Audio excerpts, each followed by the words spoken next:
കുറച്ച് chart paper ഉണ്ടോ കയ്യില്? എന്നാ ഓടിപ്പോയി എടുത്തോ, നമുക്കൊരു അടിപൊളി ഫ്ലവർ ഉണ്ടാക്കാം. നമ്മുടെ ഡെയ്സി ഫ്ലവർ ഇല്ലേ, അതാണ് ഞാൻ ഉദ്ദേശിച്ചത്. എന്തായിന്ന് നിങ്ങൾ കണ്ടു നോക്ക്. The process is very simple. കുറച്ച് ചാർട്ട് പേപ്പർ എടുക്കുക, വട്ടത്തിൽ മുറിക്കുക.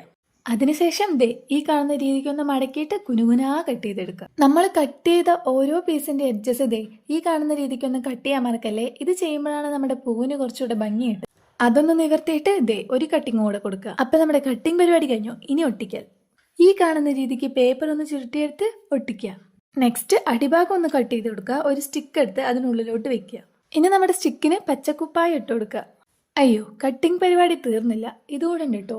ഇങ്ങനെ ഒരു പേപ്പർ എടുത്ത് മടക്കി കുനുകുനാന്ന് കട്ട് ചെയ്യുക. നിവർത്തി ഒന്ന് റോൾ ചെയ്തെടുക്കുക. അതിനുശേഷം ഇതെടുത്ത് നമ്മുടെ പൂവിന്റെ സെന്ററിലായിട്ട് അങ്ങ് ഒട്ടിക്കുക. അത്രയേ ഉള്ളൂ, പരിപാടി കഴിഞ്ഞു. ഇതിപ്പോ ഡെയ്സി ഫ്ലവർ ആയോ അതോ വേറെന്തേലും ഫ്ലവർ ആയോ എന്നൊക്കെ നിങ്ങൾ കമന്റ് ചെയ്യും. നീലയാണല്ലേ ഒന്നുകൂടെ ഭംഗി. നിങ്ങൾക്ക് ഏതാ ഇഷ്ടമായെന്ന് താഴെ കമന്റ് ചെയ്യണേ. അപ്പൊ ലൈക്കും സബ്സ്ക്രൈബും ചെയ്യാൻ ഞാൻ പ്രത്യേകം പറയണ്ടല്ലോ. അപ്പൊ ഓക്കെ, ബൈ.